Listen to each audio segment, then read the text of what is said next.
नमस्कार। अब से लगभग 18 घंटे बाद मोदी 3.0 का पहला बजट पेश होगा। वित्त मंत्री निर्मला सीतारमण ये बजट पेश करेंगी, लेकिन उससे पहले आज 3 बातें महत्वपूर्ण हैं। पहला, प्रधानमंत्री का स्टेटमेंट, जिसमें उन्होंने कल पेश होने वाले बजट को भारत की विकास यात्रा का अहम पड़ाव करार दिया।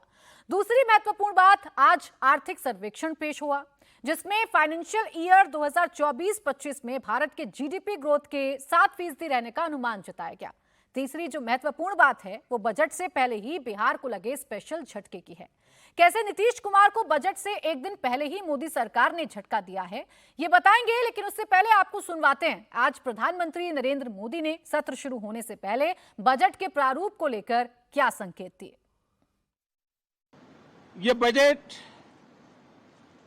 अमृतकाल का एक महत्वपूर्ण बजट है। बजट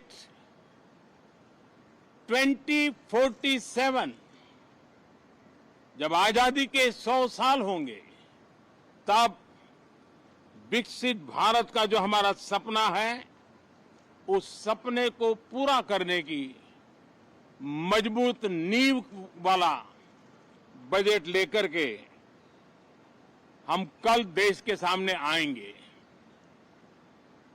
गत 3 वर्षों में लगातार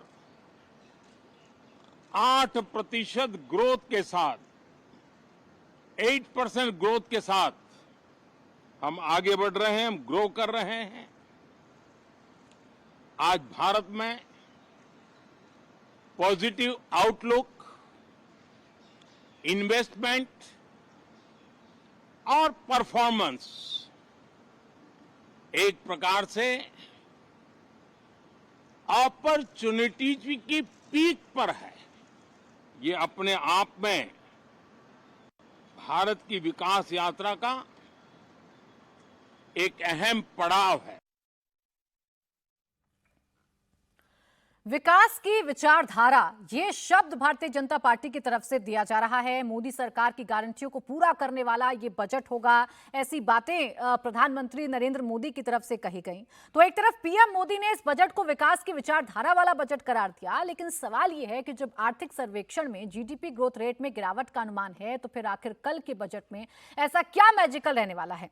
खैर, इसका इंतजार सबको रहेगा, लेकिन उससे पहले जेडीयू के इंतजार पर फुल स्टॉप लग गया है। बिहार के लिए स्पेशल स्टेटस की डिमांड को केंद्र सरकार ने खारिज कर दिया। झंझारपुर से जेडीयू के सांसद रामप्रीत मंडल के सवाल के जवाब में वित्त राज्य मंत्री पंकज चौधरी ने लोकसभा में लिखित जवाब में कहा है कि बिहार को विशेष राज्य का दर्जा नहीं मिल सकता है। एनडीसी के मानकों का इस लेटर में जिक्र किया गया है और इसी का हवाला देकर जेडीयू की सबसे बड़ी डिमांड को ठुकरा दिया गया है। ये वो डिमांड है जो नई नहीं है। लंबे समय से नीतीश कुमार इसी डिमांड को आधार बनाकर लेफ्ट राइट होते रहते हैं। ऐसे में बजट से पहले के इस झटके से क्या सियासी तस्वीर बनेगी और बिगड़ेगी, इसी पर करते हैं चर्चा। हमारे साथ खास मेहमान इस वक्त जुड़ चुके हैं। हमारे साथ हैं सत्य प्रकाश मिश्रा जी, नेता जेडीयू के स्टूडियो में मेरे साथ हैं। अजय आलोक जी, प्रवक्ता भारतीय जनता पार्टी। धीरेन्द्र कुमार, प्रवक्ता एलजेपीआर। सुनील सिंह यादव, प्रवक्ता समाजवादी पार्टी। तहसीन पूनावाला, राजनीतिक विश्लेषक। और संजय सरकार, नेता टीएमसी हमारे साथ हैं। आप सभी का बहुत बहुत स्वागत है। सत्य प्रकाश जी, आप ही से शुरुआत कर रही हूँ। पहली ही मांग आपकी इस नई नवेली सरकार से, और ये पहली मांग नीतीश कुमार की खारिज हो गई है, अब क्या करेंगे आप? अभी सर्वदलीय बैठक सदन शुरू होने से पहले जो हुआ था, उसमें हमारी पार्टी के राज्यसभा सदस्य और पार्टी के कार्यकारी अध्यक्ष श्री संजय कुमार झा जी उसमें गए थे। वहां उन्होंने एक बात कहा है कि अगर स्पेशल स्टेटस देने में कोई तकनीकी दिक्कत है, जो कि हमारी बहुत पुरानी मांग है, उसके लिए हम लगातार संघर्षरत रहे, फिर भी यदि उसमें कोई तकनीकी दिक्कत है तो स्पेशल पैकेज तो दिया ही जा सकता है। तो इतने पर तो पार्टी ने अपने स्टैंड को क्लियर किया है। आज सदन में जो भी उन्होंने जवाब दिया है रामप्रीत मंडल जी के सवाल पर, ठीक है, उनमें कोई तकनीकी दिक्कत होगी, उन्होंने अपना वित्त राज्य मंत्री ने अपनी बात रखी है। लेकिन हमारी पार्टी का स्पष्ट मानना है कि बिहार से जब झारखंड अलग हुआ, सारी संपदा वहां चली गई, हमारे पास बचा 78% जो लैंड है वो फ्लडेड है, बाढ़ पीड़ित हमेशा रहता है। और इस सरकार का, जो केंद्र की सरकार है नरेंद्र मोदी जी का, हमेशा राज्यों के प्रति बहुत ध्यान रहता है कि राज्यों का विकास हो।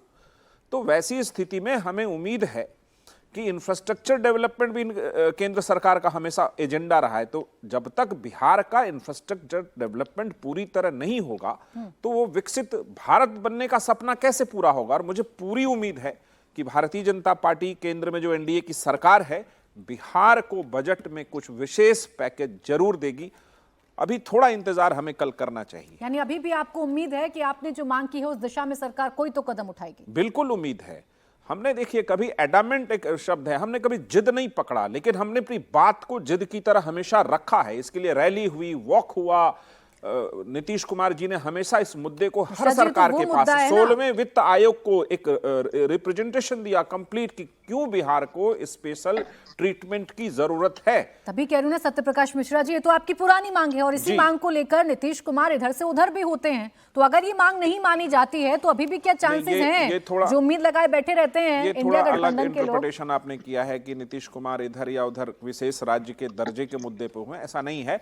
लेकिन नीतीश कुमार जी और हमारी पार्टी का स्पष्ट मानना है कि विशेष राज्य का दर्जा हमारी लंबित मांग है। तकनीकी कोई दिक्कत है उसको देने में तो आप विशेष पैकेज जरूर दे सकते हैं बिहार को। ये संजय कुमार झा जी ने, कार्यकारी अध्यक्ष हैं, उन्होंने स्पष्ट कल कहा है इस बात को। अजय आलोक जी, आपके सबसे बड़े सहयोगी जेडीयू और सबसे बड़ी मांग, सबसे पुरानी मांग, आप तो बखूबी जानते हैं बिहार के हालात और बिहार को विशेष राज्य का दर्जा दिलाने के लिए नीतीश कुमार कैसे हर सरकार के पास जाते हैं। ये पहली मांग खारिज हो गई आपके सहयोगियों की? देखिए, कोई मांग खारिज नहीं हुई है। ये प्रावधान ही नहीं है, बस यही राज्य मंत्री ने बताया। मांग खारिज करना और प्रावधान नहीं है ना, दो अलग चीजें हैं। तो प्रावधान नहीं है, यही पंकज चौधरी ने आज सदन में बताया बिल्कुल लिखित में कि ये प्रावधान 2013 में ही खत्म कर दिया गया था यूपीए गवर्नमेंट के द्वारा ही। दूसरी बात कहते हैं कि बिहार जहां तक है वो प्रधानमंत्री जी के दिल में बसता है और बिहारी भी प्रधानमंत्री को उतना ही प्यार करते हैं। लोकसभा के नतीजे इसके स्पष्ट गवाही देते हैं। 1,25,000 करोड़ का पैकेज ऑलरेडी बिहार को 2017 में दिया जा चुका है और एडिशनल भी और देने की जरूरत है। अभी आप देखिए बिहार में जो 3 एक्सप्रेसवे के लिए ऑलरेडी सैंक्शनिंग हो चुकी है, उसके लिए बजट में प्रावधान किया जाएगा। बिहार में एक भी एक्सप्रेसवे अभी तक नहीं है। 3 एक्सप्रेसवे बनेंगे, कितना बड़ा इंफ्रास्ट्रक्चर का काम होगा। गंगा नदी पे 4 पुल, कोसी पे 2 पुल ऑलरेडी सैंक्शन हो चुके हैं, बजट में इसका प्रावधान किया जाएगा। तो ये तमाम चीज जिससे हमारा ग्रोथ, बिहार का ग्रोथ स्ट्रक्चर बदल सके, वो केंद्र सरकार के दिमाग में है और उसी के हिसाब से केंद्र सरकार अपनी योजना बना रही है। देखिए प्राची जी, ये बजट जो कल आ रहा है, ये बजट बहुत मामलों में अगले 5 साल हमारा देश किस दिशा में जाएगा इसकी एक झलक हमने इंटरिम बजट में देखी थी। आप ये सोचिए कि जब पूरे विश्व की आर्थिक व्यवस्था चरमरा गई है, बिल्कुल किसी विकसित देशों का ग्रोथ रेट माइनस में जा रहा है, उस पीरियड में अगर भारत एक विकासशील देश होने के साथ साथ अगर 6.5 to 7 और 7.2% की जीडीपी ग्रोथ रेट अचीव कर रहा है तो ये अपने आप में रिमार्केबल है और अपने आप में हमारा पॉपुलेशन हमारा स्ट्रेंथ बन रहा है। इसका सीधा रिफ्लेक्शन ये है कि हम कंजम्पशन को बढ़ावा देना चाहते हैं। उसके लिए जरूरी है कि हर क्षेत्रों को अलग अलग डिवाइड करें। आप ये देखिए कि कितना इस बार, मुझे जो लगता है कि इस बार सबसे ज्यादा जोर रहेगा एग्रीकल्चर पे, कि हम एग्रीकल्चर क्षेत्र को और विकसित करें, क्योंकि किसान को तो इनकम टैक्स से कोई मतलब नहीं है। भाई किसान अपनी खेती करता है तो उसकी ज़्यादा इंटरेस्ट रहेगा कि उसकी खेती की प्रोडक्टिविटी कैसे बढ़े, उसकी खेती के लिए अच्छा बाजार कैसे मिले, उसको दाम कैसे मिले। और मिडिल क्लास ऑफ कोर्स जो 9-9.5 करोड़ लोग हमारे इनकम टैक्स पे करते हैं, उनका अपना इंटरेस्ट फैक्टर है, उनके फैक्टर को भी हमें देखना है। क्योंकि इलेक्टोरली भी हमारे लिए इकोनॉमिक जो सर्वे, आर्थिक सर्वेक्षण हमारा आया, उसके आधार पर भी आपसे बात करूंगी, ग्रोथ रेट पर भी आपसे बात करूंगी। लेकिन आपने चूंकि बिहार की बात कही, इसलिए मैंने आपसे सवाल पूछा था कि क्योंकि आप तो बिहार से आते हैं, बिहार के हालात को आप बखूबी जानते हैं, तो आप ही बताइए कि बिहार को इस वक्त किस बात की जरूरत है या किस मदद की जरूरत है जो उम्मीद लगाए बैठे हैं सत्य प्रकाश मिश्रा जी?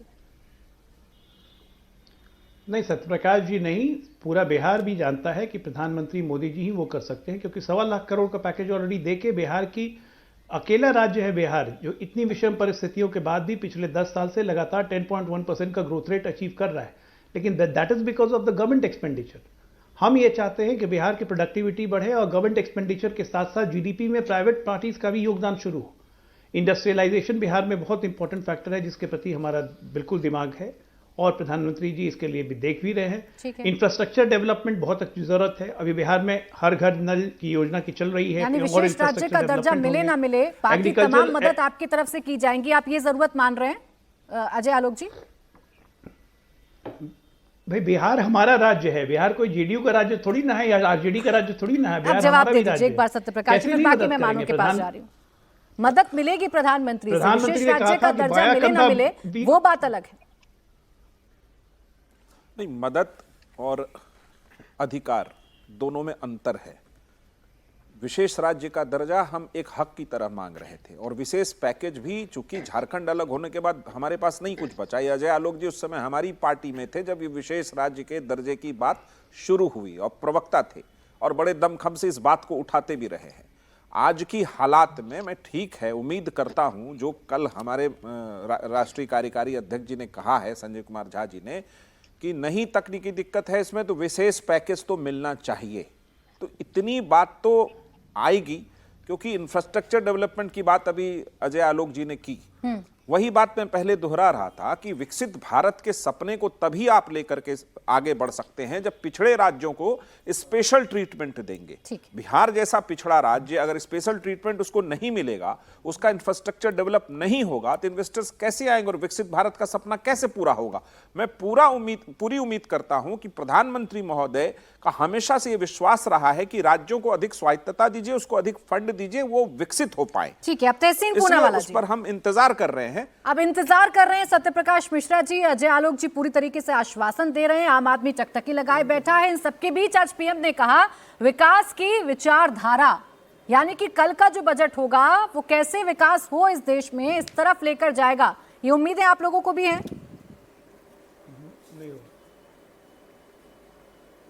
राजेश जी, आपके शो में मुझे शिरकत करने का मौका मिला, इसलिए मैं आपका शुक्रगुजार हूँ। 2 लाइन कहना चाहता हूँ। सत्यप्रकाश जी मेरे बहुत अच्छे मित्र हैं, उनके लिए और जेडीयू के लिए कि दिल को खुश रखने के लिए नीतीश जी एक ख्याल अच्छा है। और मुझे याद है 2017 में, मैं आपके टॉपिक पे आता हूँ, मैं माननीय प्रधानमंत्री जी का स्पीच बिहार में देख रहा था, तो मुझे गालिब की ये लाइनें को थोड़ा मैंने मॉडिफाई किया है या मोडिफाई किया है। ये ना थी हमारी किस्मत, ये ना थी हमारी किस्मत के विसाले यार होता और जीते रहते यही इंतज़ार होता। मोदी जी के वादे पर जिए जो ये जाना कि झूठ था कि खुशी से मर ना जाते अगर एतबार होता।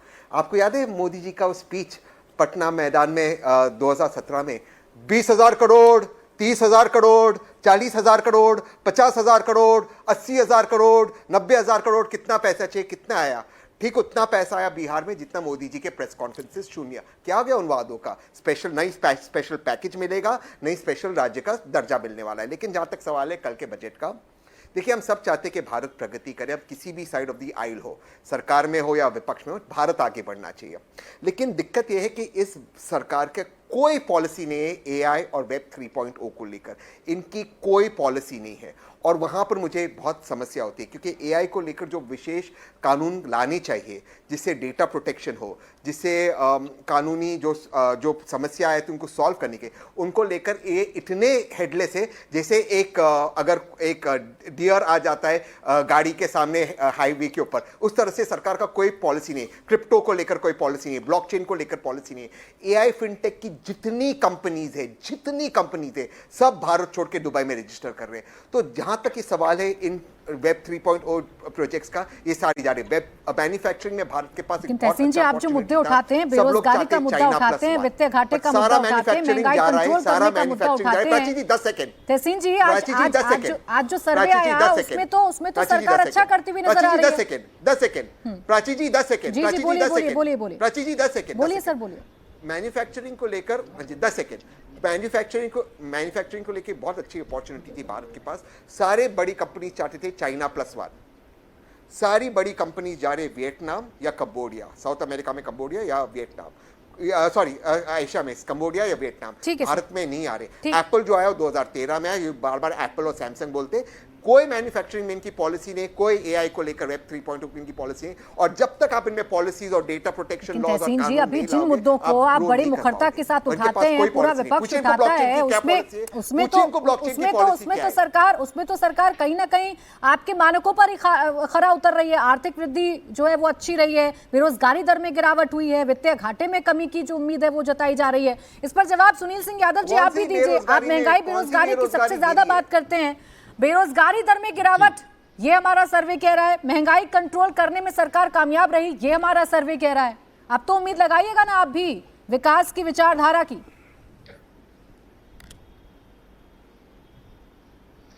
देखिए प्राची जी, अगर हम केवल सर्वे की बात करें तो हम मान लेते हैं कि अमृतकाल है, हम मान लेते हैं कि बेरोजगारी खत्म हो गई है, बेरोजगार लोग नहीं बचे हैं, या सारी सुविधाएं मिल गई हैं, कोई दिक्कत नहीं है। हम लोग भी तो चाहते हैं कि देश तरक्की करे, केवल भारतीय जनता पार्टी नहीं चाहती, पूरा देश चाहता है, पक्ष हो विपक्ष हो सब चाहते हैं। लेकिन क्या देश केवल बातों से तरक्की करेगा?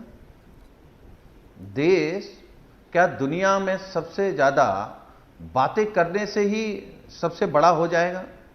एक देखिए, हम शुरुआती दौर में देख रहे थे कि सरकार के और सरकार के सहयोगी दोनों आपस में एक दूसरे से झूठ बोल रहे हैं।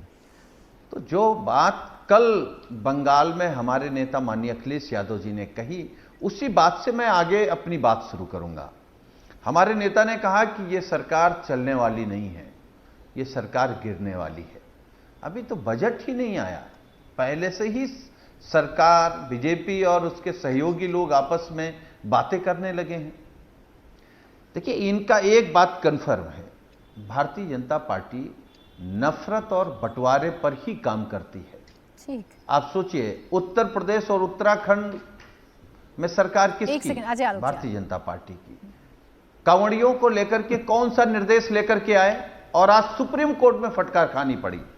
ये अब जब जनता की अदालत में जा रहे हैं तो मुंह की खा रहे हैं, या अदालत के सामने जा रहे हैं तो मुंह की ठीक खा है। रहे हैं। सरकार गिरने तो को अब तो लेकर आप भारतीय बड़ी जनता उम्मीद पार्टी लगाए को बैठे समझ में हैं आ सुनील जानी सिंह यादव चाहिए। जी। बात तो मैं सिर्फ बजट की कर रही थी, सरकार जो दर बता रही है, जो सर्वे बता रही है, मैं उस पर कर रही थी। जवाब देंगे अजय आलोक जी, लेकिन उससे पहले दो और मेहमान हैं, उनको चर्चा में ले आती हूँ। धीरेन्द्र कुमार जी, सुनील सिंह यादव जी सबसे ज्यादा खुश हैं या उनके पार्टी के नेता सबसे ज्यादा अगर बयान देते हैं तो दो फाड़ के ही देते हैं, सरकार गिर जाएगी और उसकी शुरुआत बिहार से होगी, ये उम्मीद भी इन लोगों को है। आज झलक भी दिख रही है, ऐसा कह रहे हैं।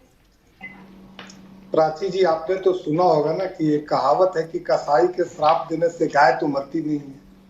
अब ये टकटकी लगा के बैठे हुए हैं कि सरकार गिर जाए, तो ये ऑफर लेके आ रहे हैं कि 100 लाओ, सरकार बनाओ, इस तरह की हरकतें करते रहते हैं। और ये कोई ये नई चीज नहीं है, इसी तरह के आचार विचार से आगे बढ़ने वाले लोग हैं।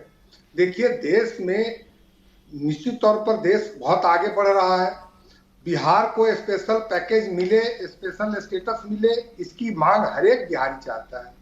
ठीक है, अगर कोई तकनीकी दिक्कतें आ रही होंगी, लेकिन मैं इतना जरूर बताता हूं कि बिहार को बिना साथ में लिए क्या 2047 में हम विकसित भारत की कल्पना कर सकते हैं? और कोई प्रधानमंत्री जितने अनुभवी है बिहार को छोड़ेंगे? नहीं छोड़ेंगे ना। पैकेज हम लोगों को मिलना ही मिलना है, नहीं मिलने का बात नहीं है। हर एक सेक्टर में काम होगा। आप देखिए ना कि मंत्रालय भी जो मिले हैं, एमएसएमई का सेक्टर मिला है, फूड प्रोसेसिंग का मिला है। अगर हमारे ही डिपार्टमेंट में मिला तो फूड प्रोसेसिंग में ही इतनी संभावनाएं हैं। देखिए, अब स्पेशल पैकेज पर आ गए। पहले तो बिहार की जनता से आप लोग ही वादा करते थे ना, अब तो आपसे ज्यादा आरजेडी वादा कर रही है कि बिहार को विशेष राज्य का दर्जा हम लोग दिलवा कर रहेंगे। या तो आप तब ना कहते हम स्पेशल पैकेज पर सेटिस्फाई हो जाएंगे।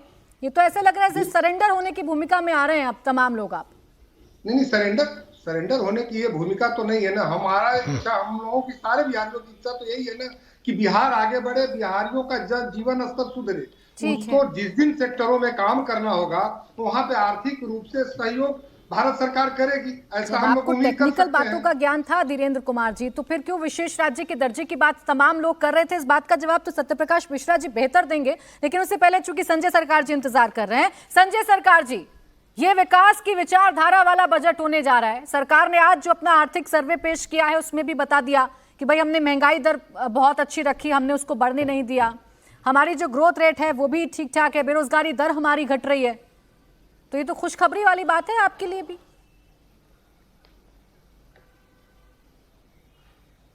देखिए, अगर अंधे को अगर दिन के रात के फर्क अगर पूछा जाएंगे तो अंधे दिन और रात को फर्क नहीं बता पाएंगे। सबसे बड़े बात क्या है, मैं आपको बता रहा है, जो बजट होने वाला है और बजट होगा, इसमें क्या किसान के लिए क्या फ़ायदा होगा? किसान के लिए फर्टिलाइजर में सब्सिडी मिलेंगे, बीज में सब्सिडी मिलेंगे, ट्रैक्टर में सब्सिडी मिलेंगे, पाम पे सब्सिडी मिलेंगे, डीजल में सब्सिडी मिलेंगे। देंगे क्या सरकार? नहीं देंगे। एमएसपी हो सकेंगे? नहीं होगा। रह गया मजदूर के लिए नया कोई इंडस्ट्रीज आएंगे क्या? इंडस्ट्रीज हिंदुस्तान में कोई भी इंडस्ट्रीज इस तक आए नहीं है। बेरोजगार में बोलिए तो सरकारी दफ्तर में आज तक कितना नौकरियां, ये नौकरी के बारे में ये बजट में पेश होगा क्या? नहीं हो पाएंगे। अच्छा बताए तो कितना इंडस्ट्रीज आने से आज मेरे जो बेरोजगार का जो सिचुएशन है वो बेरोजगार का सिचुएशन से निकाल पाएंगे? नहीं पाएंगे, नहीं कर पाएंगे। लेकिन सबसे बड़े बात क्या है, ये 11 साल में जो 10 साल निकाल के 11 साल जो बजट सेशन होने जा रहा है, सिर्फ जुमला छोड़ के ये सरकार कुछ नहीं कर पाए। आप बताइए तो हिंदुस्तान के अंदर अगर 2 करोड़ करके नौकरी होता तो 20 करोड़ आदमी को नौकरी हो चुकता था। हुआ क्या? 15 लाख रुपया करके हर अकाउंट में पहुंचने का बात हुआ था, पहुंचा क्या? आप बताइए तो मेरे देश में जो नौजवान की स्थिति है आज के तारीख में, जो नौजवान का स्थिति है, यहां से पढ़ाई करके बाहर भाग जा रहे हैं, ठीक है, और बिहार से भी काफी आदमी महाराष्ट्र जा रहा है, बंगाल आ रहे हैं, बेंगलोर जा रहा है, हैदराबाद जा रहा है, चेन्नई जा रहा है, हर तरफ भाग रहे हैं। कहां नौकरी है? और विशेष पैकेज और दर्जा के बारे में जब नीतीश लेकिन कुमार संजय जाके सरकार जी, मांगते मैं तो हैं, आंकड़ों पर बात कर रही थी। आज ही ताजा आंकड़े आए हैं, इसीलिए सरकार कॉन्फिडेंट नजर आती है और इसीलिए अजय आलोक जी आपकी तमाम बातों का जवाब देने के लिए बैठे भी हैं। नहीं, मैं तो आपको बता रहा हूं। ठीक है अजय आलोक जी, यकीन नहीं है विपक्ष को, मुंगेरी लाल के हसीन सपने नजर आ रहे हैं अभी भी। आप विकास की विचारधारा की बात जरूर करिए, लेकिन कोई यकीन नहीं है विपक्ष को। देखिए ऐसा है कि हम सरकार में हैं, हम बजट देने वाले हैं। ये बजट जनता के लिए, बजट विपक्ष के लिए नहीं है। और नकारात्मक आलोचनाओं की ध्यान नहीं देनी चाहिए। 2-3 बातें करते हैं। सबसे पहली बात बोले ये सरकार कभी भी गिर जाएगी, अखिलेश ने कल कहा, ममता ने भी कहा। तो बिल्ली के भाग से तो छीका नहीं फूटता है, ऐसे तो नहीं गिरेगी सरकार। 145 लेके कांग्रेस 2004 से लेके 2009 चली, गिरी नहीं। 2009 से 14 तक 206 लेके कांग्रेस चली, गिरी नहीं। और 240 लेके मोदी गिर जाएंगे। वाह क्या सुहाने ख्वाब है। बाय द वे कल अखिलेश जी ने एक और चीज बोला रैली में जो किसी ने ध्यान नहीं दिया, कि मुझे ममता दीदी के कार्यकर्ताओं पे बहुत गर्व है कि वो इनके लिए अपनी जान दे देते हैं। ये बंगाल में जान देने या जान लेने की राजनीतिक संस्कृति कब खत्म होगी, जरा बताएंगे अखिलेश? और यही काम करेंगे यूपी में क्या, कि उनके कार्यकर्ता भी उनके लिए जान दे दें, तो बड़ा उनको गर्व होगा। दूसरा, ममता दीदी ने कहा जो संजय जी नहीं बोल रहे हैं, कि बांग्लादेशी कोई भी अगर दरवाजा खटखटाएगा तो उसे हम यहां बसा लेंगे, उसे हम शरण देंगे। प्रधानमंत्री हैं वो, नागरिकता देने का अधिकार है उनको। भारत सरकार है क्या ममता बनर्जी? फेडरल स्ट्रक्चर का उल्लंघन करती हैं सीधे सीधी। और ऑलरेडी तो बसाया हुआ है रोहिंग्या को, बांग्लादेशियों को बंगाल में, कितना बसाएंगे? और उस पर जवाब नहीं है। लेकिन बोलना है, क्योंकि हर बात में वोट बैंक को एड्रेस करना है, हर बात में वोट बैंक को एड्रेस करना है। बीच में नहीं संजय जी, सुनिए ना मैं जो बोल रहा हूं, आप बताइए ना, क्या ये किसी प्रदेश के मुख्यमंत्री को बोलना शोभा देता है कि कोई बांग्लादेशी मेरे यहाँ ठक ठक करेगा तो हम उसे शरण देंगे? हम उसे शरण देंगे? किसी मुख्यमंत्री को शोभा देता है? कल को पंजाब के मुख्यमंत्री बेअंत मान कहें, भगवंत मान कहें कि पंजाब से पंजाबी अगर आए, हाँ आएगा, ठक ठक करेगा तो हम उसे शरण देंगे? अब एक मिनट बीच में मत बोलिए ना, मैं बात खत्म कर लूं, फिर बोलिएगा। अरे मैं आपकी बात खत्म हो गई भैया, अभी तहसीन का ही बात का जवाब देना है। रुकिए ना संजय जी रुकिए ना। 71 की लड़ाई और आज की लड़ाई में बहुत अंतर है। संजय जी 1 मिनट रुक जाइए। अजय आलोक जी, सवाल तो ये है ना, 2023 और 24 में जो ग्रोथ रेट 8.2 था वो अब 7% रहने का अनुमान है, तो कैसे उम्मीद लगाए देश? ये तो कम हो रहा है ना। बिल्कुल कम नहीं हो रहा है। 7% हमारा ग्रोथ रेट विश्व की आर्थिक व्यवस्थाओं को देखते हुए है, तो ये कहीं से कम नहीं है, ये one of the top most है। अभी तहसीन भाई मुझे इतना ज्ञान दे रहे थे, एआई पे कुछ नहीं है, जोर नहीं है, इनकी पॉलिसी नहीं है, इंफ्रास्ट्रक्चर नहीं है। भाई जब हमारी कोई पॉलिसी नहीं थी तहसीन भाई, तो ये 5 फ्रेजाइल इकोनॉमी से टॉप 5 इकोनॉमी में कैसे भारत पहुंच गया? कोई पॉलिसी नहीं थी, ऐसी हो गया क्या खटाखट की तरह? पॉलिसी नहीं है। एआई के बारे में भी इस आर्थिक सर्वे में एक प्रोजेक्शन दी गई है जिसको पढ़ना चाहिए आपको। बिना नौकरी के ग्रोथ नहीं होता है। सर्वे में यह भी लिखा गया है कि 78.50 मतलब 78.5 लाख नौकरी हर साल 2030 तक प्रोड्यूस करने पड़ेंगे हमें, तब हम विकसित भारत की तरफ बढ़ेंगे। एक एक चीजों पे चिंताएं जारी की गई हैं, एक एक चीजों पे नीति बनी है, कोई हवा में बात नहीं की गई। एक तरफ सरकार गिरने की बात सुनील सिंह यादव जी आप कर रहे हैं, यहाँ तो ग्रोथ की बात की जा रही है, एआई की बात की जा रही है, टेक्नोलॉजी की बात की जा रही है, लेकिन मुझे लग रहा है आपकी साइकिल एक जगह पर जाकर अटक गई है कि सरकार गिरेगी तभी हम लोग दौड़ेंगे। फिर आ रही हूं तहसीन जी आपके पास सीधा। देखिए प्राची जी, सवाल सरकार गिरने ना गिरने का नहीं है। सवाल यह है कि जो लोग स्पेशल राज का दर्जा मांग रहे थे वो स्पेशल पैकेज पे आ गए, फिर स्पेशल पैकेज छोड़ करके व्यक्तिगत अपने पैकेज पर आ गए। तो बिहार के लोगों को धोखा कौन दे रहा है? बिहार की जनता को धोखा कौन दे रहा है? और मैं फिर वही बात दोहराऊंगा कि हम लोग जब चुनाव में थे और चुनाव में हमारे नेता लगातार जनता से अपील कर रहे थे कि बीजेपी को हराएंगे तभी देश का लोकतंत्र बचेगा। तो इंडिया गठबंधन ने, समाजवादी पार्टी ने देश का भी लोकतंत्र बचाया। और हम तो इनसे कहेंगे कि बीजेपी के लोगों को, हम लोगों को धन्यवाद देना पड़ेगा कि हमने बीजेपी के अंदर लोकतंत्र बचा लिया। यही भारतीय जनता पार्टी के अंदर कोई भी नहीं बोल रहा था 10 साल से। अब सब बोलने लगे कि सबसे भ्रष्ट सरकार है। सब कह रहे हैं कि आरक्षण छीन रहे हैं पिछड़े और दलितों की। इनके सहयोगी बोल रहे हैं, इनके मंत्री बोल रहे हैं, इनके विधायक बोल रहे हैं कि 27 में पीडीए हमको साफ कर देगा। तो ये लोकतंत्र अगर बीजेपी में आया है तो उसका श्रेय माननीय अखिलेश यादव जी को, भारतीय जनता पार्टी के चलिए ठीक है, आप यूपी की सबसे बड़ी पार्टी बने और ये खुशी आपके चेहरे पर नजर भी आती है सुनील सिंह यादव जी, और इस पर आप बड़े आश्वस्त भी नजर आते हैं। लेकिन मुझे लगता है आपकी बात का जवाब सत्यप्रकाश मिश्रा जी से ले लेना चाहिए। बात यहीं खत्म, मुझे पूरी बात कर लेने दीजिए, नहीं मतलब क्या हुआ? बोलिए सुनील जी। देखिए फिर आप कहानी सुनाएंगे, अपनी पार्टी की वाहवाही करेंगे और उसके बाद मुद्दे पर आएंगे, थोड़ा सा टफ हो जाएगा बात पूरी करने में। बोलिए। नहीं, वाहवाही नहीं कर रहे हैं हम, तो आईना दिखा रहे हैं, हकीकत बता रहे हैं जो इनको मीडिया नहीं बता पा रहा है। दूसरी बात, जब ये झूठ बोल रहे थे तो जनता ने इनको फटकारा, जब ये नफरत की बात कर रहे थे तो माननीय न्यायालय में इनको फटकार मिली। अरे भैया, कितनी बार फटकार खाने के बाद आप देश के लिए सोचोगे? आप अपने आप को राष्ट्रभक्त समझते हैं? चलिए मैं अब जवाब दे लूं सर। आप सुप्रीम कोर्ट की बात कर रहे हैं, उसका जवाब तो अजय आलोक जी देंगे, लेकिन फिलहाल जो एक असमंजस की स्थिति पैदा हुई है वो सत्यप्रकाश मिश्रा जी जवाब देते। फिर तहसीन जी तुरंत आ रही हूँ आपके पास, फिर तुरंत आ रही हूँ। सत्यप्रकाश मिश्रा जी, धोखे में रखा आप लोगों ने बिहार की जनता को। बिल्कुल नहीं, बस तहसीन जी, बस एक सेकंड आ रही हूँ। नहीं, बिल्कुल नहीं, किसी को कभी धोखे में नहीं रखा। मांगे हमेशा केंद्र सरकार, उसके तमाम संस्थाओं के सामने रखा। और अगर कोई स्थिति नई उत्पन्न हुई है, मैं दोबारा इस बात को कहता हूं कि पार्टी के राष्ट्रीय कार्यकारी अध्यक्ष जी ने यह बयान दिया है कि तकनीकी कोई दिक्कत है विशेष राज्य के दर्जे को देने में, तो विशेष पैकेज तो चाहिए। उन्होंने दोनों चीजों को स्पष्ट किया है। सदन में जो आज डेवलपमेंट है वो कल की बैठक, सर्वदलीय बैठक के बाद उन्होंने स्पष्ट बयान दिया है। अब सुनील जी के मन में इतना अंधेरा और तहसीन जी के मन में इतने अंधेरे विचार पसरे हैं कि क्या बताऊं इन अंधे नजारों का। इनका तमाशबीन तो हूं नहीं मैं। दुष्यंत जी का शेर है कि तुम्हारे फैले मन में जितने अंधेरे हैं उन नजारों का मैं तमाशबीन नहीं।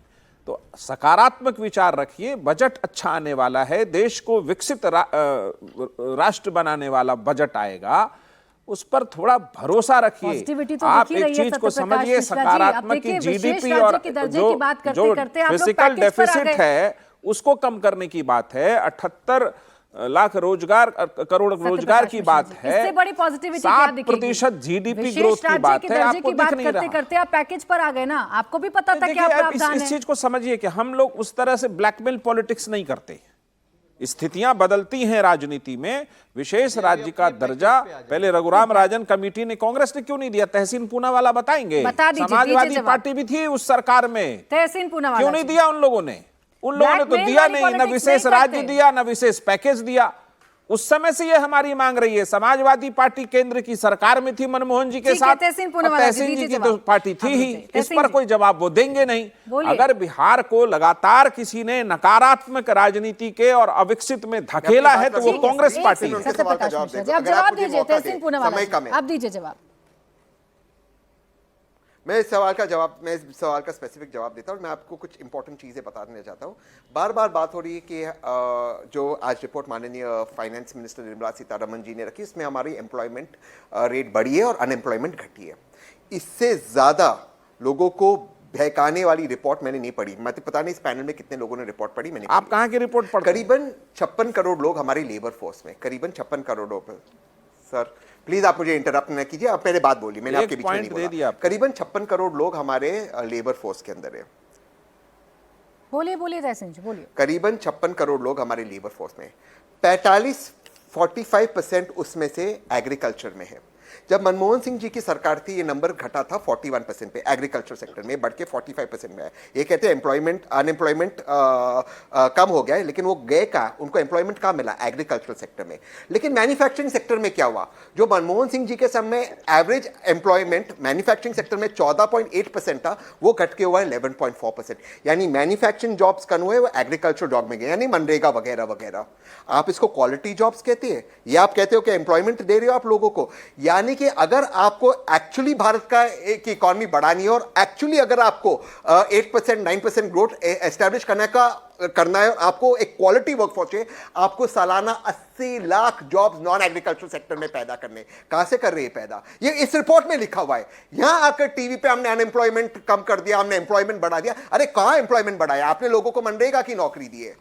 ये आप कर रहे हो, आप आंकड़ों से खेल रहे हो, आप यंग हिंदुस्तानियों के भविष्य के साथ खेल रहे हो। ये आपकी दिक्कत है। आप रिपोर्ट को पूरी तरह से सार्वजनिक नहीं करते हो टीवी के ऊपर। जहां तक सवाल है स्पेशल स्टेटस का, मैं अब भी कह रहा हूं, कांग्रेस की सरकार थी, कांग्रेस ने उस वक्त नहीं दिया था, इसलिए कांग्रेस आउट ऑफ पावर गई। अब कांग्रेस दे रही है। भाजपा ने जिसने वादा किया और आए पावर में, उसके बाद 10 साल भाजपा पावर में। कांग्रेस ने ये क्यों नहीं किया? नेहरू जी ने क्यों नहीं किया? इंदिरा जी ने क्यों नहीं किया? राजीव जी ने क्यों नहीं किया? मनमोहन सिंह जी ने क्यों नहीं किया? आपने क्या किया उसका जवाब दीजिए। 10 साल नहीं करेंगे कांग्रेस और तेजस्वी करते दिखाएंगे।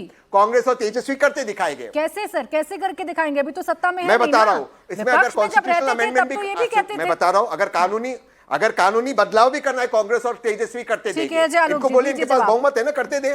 क्यों नहीं कर रहे? एक तो आप नौकरी के नाम पर बरगला रहे हैं, जैसा तहसीन पूनावाला जी ने कहा, और दूसरा ये कि अब कांग्रेस और आरजेडी करके दिखाएगी बिहार के लिए जो आप लोग नहीं कर पाए।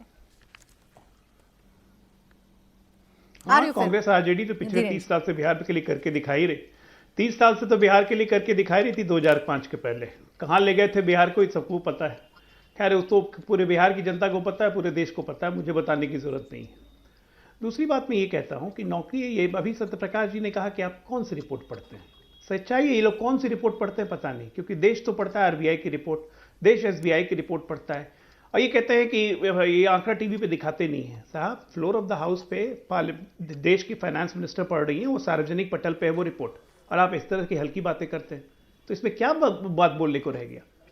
देश में कैसे स्ट्रक्चर इंप्रूव हो, उसमें साफ साफ लिखा गया है कि 2030 तक 78,50,000 नौकरी जनरेट करने की जरूरत पड़ेगी अगर हमें विकसित बनना है। तो गलत क्या है?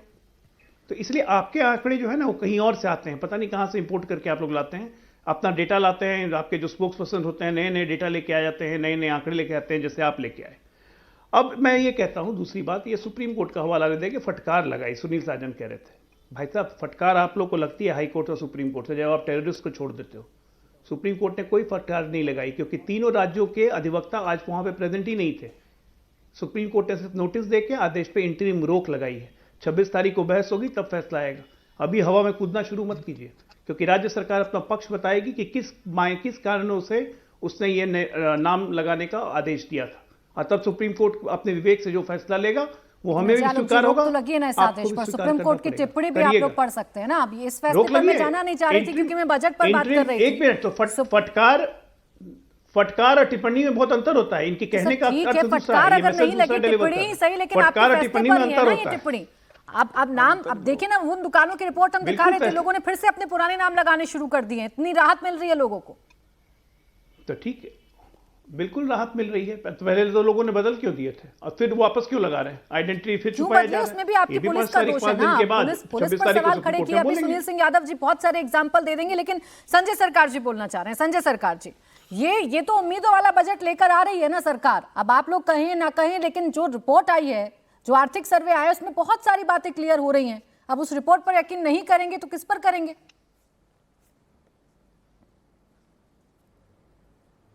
तो पहले हम अजय आलोक जी को एक सवाल का जवाब दे देता हूं, उसके बाद में एक्चुअल में क्या है रोहिंग्या के बारे में जो बता रहे हैं ना अजय आलोक जी, बिल्कुल आपको जानकारी नहीं है। आपको जियोग्राफिकल जानकारी पहले होना चाहिए। क्यों? देखिए 25 अगस्त 2017 में जब रोहिंग्या वर्सेस म्यांमार का सेना को लड़ाई हुआ था, उस समय बॉर्डर जो बीएसएफ के अंडर में, आईटीबीपी के अंडर में और एसएसबी के अंडर में, और बंगाल में कई बॉर्डर नहीं है। ये मिजोरम, नागालैंड, मणिपुर और अरुणाचल के जो रहता है उस साइड से बॉर्डर होता है, वहां पर बॉर्डर देखते नहीं है। और बॉर्डर देखते जो है बीएसएफ के अंडर में रहता है। बीएसएफ का मॉनिटरिंग आईबी और एनआईए करते हैं, और सुपर पावरिंग कर जो करता है रॉ करता है प्राइम मिनिस्टर के दफ्तर में। अगर रोहिंग्या इंडिया में एंट्री लिए तो इसको जिम्मेवारी अजय आलोक जी का है, मेरा नहीं है। आपको जियोग्राफिकल जानकारी होना चाहिए। और यूनाइटेड नेशन की तरफ से एक बात बोला गया, अगर कहीं वहां पर कहीं भी लड़ाई होता है देश के अंदर में, सरकार जी मैं टोकूंगी आपको, तो आप पूरा बांग्लादेशी बताएं, लेते हैं तो लेकिन किसी मेरा को मुद्दा नहीं है। और दूसरा ये नागरिकता देने का विषय कब से मुख्यमंत्री के पास होने लगा, ये अगर आप मुझे किसी रूल बुक में पढ़ के बता देंगे तो ज्यादा बेहतर होगा। ये वैसे मेरा मुद्दा नहीं था, बजट पर बोल लीजिए आज, ज्यादा बेहतर होगा। नहीं, मैं क्यों बोल रहा, अजय आलोक जी को जानकारी नहीं। बॉर्डर तो हम नहीं देखते, अगर घुसपैठी घुसता है तो बीएसएफ देखते हैं ना। बीएसएफ तो नागरिकता तो आप देने की बात कर रहे हैं ना सर, संजय सरकार जी। अरे यार, तो बांग्लादेशी को घुसा के उसका आधार कार्ड बनवा देते हैं, राशन कार्ड बनवा देते हैं। शरणार्थी। अच्छा चलिए सर, आगे बढ़ जाऊं थोड़ा। संजय सरकार जी, बजट पर बात कर लूं, बजट पर बात कर लूं। मेरे पास अन्य मेहमान भी हैं सर, मैं फिर कभी चर्चा बुलाऊंगी रोहिंग्या पर, आप आइएगा और बहस करिएगा भारतीय जनता पार्टी। बजट पे बोल रहा हूँ, अजय आलोक जी छीरा था उसको चुने। हाँ बोलिए। नहीं, अब मैं बता रहा हूँ, अभी बजट पे बोल रहा हूँ। बजट में जो आप जो बोल रहे हैं, बोलिए कोई गरीब के आज तक जो बजट पेश किया उसमें कुछ हुआ है? देखिए, कोई डायमंड जो खरीदने जाता है उसको 3% के लिए उसको जीएसटी देने पड़ता है, ठीक है। और जो मतलब जो अगर ये आपको कोई चावल डाल खरीदना उसको 18% देने पड़ता है। शौकीन चीज में आपको 3% देने पड़ता है, और जिसको रेगुलर बोल रहे हैं आइटम उसको 18% देने पड़ता है। ये जीएसटी का नियम बनाया है, ये जीएसटी का नियम होता है क्या? बताइए, थोड़ा पढ़ के आया करिए। आपको बोलिए डायमंड और सोने कौन झूठ बोल रहे हैं साहब नेशनल टीवी पे। संजय सरकार जी, संजय सरकार जी, संजय सरकार जी, संजय सरकार जी, जिसको दिन 500 का दिन संजय सरकार जी, कम से कम ऐसी बात तो मत बोलिए ना कि आप अपनी बातों में गोल गोल फंसते हुए नजर आए। मौका मिल जाए जो विरोधी यहाँ पर बैठे हैं कि आपकी बातों में आप ही को घेर लें। नहीं, गोल गोल नहीं, हम हकीकत बता रहे हैं सर। पहले आप बीएसएफ पर पहुंच जाते हैं, फिर आप हीरे पर पहुंच जाते हैं, फिर आप हीरे पर पहुंच जाते हैं, लेकिन आप आर्थिक सर्वे पर बात नहीं करते हैं। धीरेन्द्र जी, मुझे आर्थिक सर्वे पर बात करनी थी आपसे। बेरोजगारी दर कम हुई है, सरकार कह रही है। वित्तीय घाटा हमारा कम होगा, ये सरकार कह रही है। तो इस पर भी मुझे आपसे बात करनी थी ना। खैर धीरेन्द्र जी, उम्मीद नहीं है बिल्कुल भी, और बिहार के लोग तो उम्मीद लगाए ना। ये सुनील सिंह यादव जी और तहसीन जी दोनों कह रहे हैं यही करके दिखाएंगे, आप नहीं कर पाएंगे।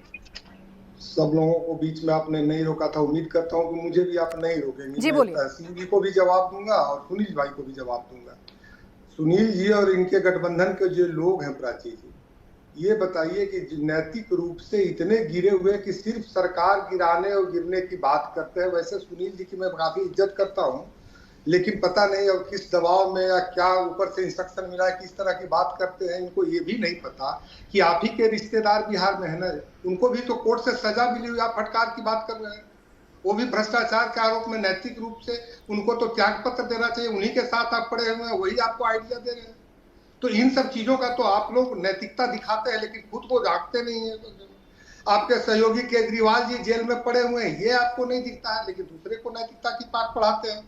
2005 से पहले का बिहार आप ही के लोगों के रिश्तेदारों ने खराब किया बिहार को, जिसको उठाते उठाते नीतीश जी के नेतृत्व में एनडीए ने लगातार काम करके आज बिहार को इस स्थिति में लाया है कि अगर थोड़ी सी भी मदद केंद्र सरकार से और मिलती है तो ये हम भी अगले राज्यों की श्रेणी में शामिल हो जाएंगे। और कांग्रेस पार्टी बोलती है ये जो खुद परिजीवी है, इसका अपना तो कोई जनाधार है नहीं, कभी आपसे रिसोर्सेस कभी इनसे रिसोर्सेस। अगर बिहार बर्बाद हुआ है तो उसमें कांग्रेस पार्टी का भी उतना ही योगदान है जितना आपके और आपके रिश्तेदारों का है। और ये इंपोर्टेड आइडियाज भी रहते हैं ना। सैन पेत्रोदा ने कोई डाटा दिया होगा तहसीन भाई को, वैसे ये तो जानकार आदमी है, लेकिन ये अपने डाटा पर बोलते नहीं है। जो फीड कर दिया जाता है वही आके यहाँ पे बचते हैं। आपको तो बिहार की चिंता है ना। मैं देखिए अब आपने पूरा ऐसा बोला, मैं बीच में नहीं आई, लेकिन चूंकि आप चिंता की बात कर रहे हैं तो आप लोगों को तो बिहार की चिंता है ना धीरेन्द्र जी, दिखाइए ना वो चिंता कहाँ है।